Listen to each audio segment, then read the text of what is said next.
To disable Incognito mode in Google Chrome via the Windows Registry, first, open the Run dialog by pressing the Windows key +R.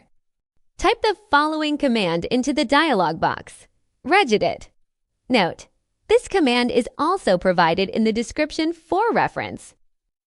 In the Registry editor, navigate to the Software directory, then locate and open the Policies folder.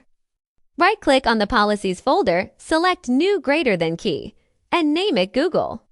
Right-click on the newly created Google key, select New Greater Than key again, and name it Chrome. Inside the Chrome folder, right-click in the right panel. Select New Greater Than DWORD 32-bit value, and name it as specified in the accompanying description. Double-click the new value, set its data to 1, and click OK. Restart your computer.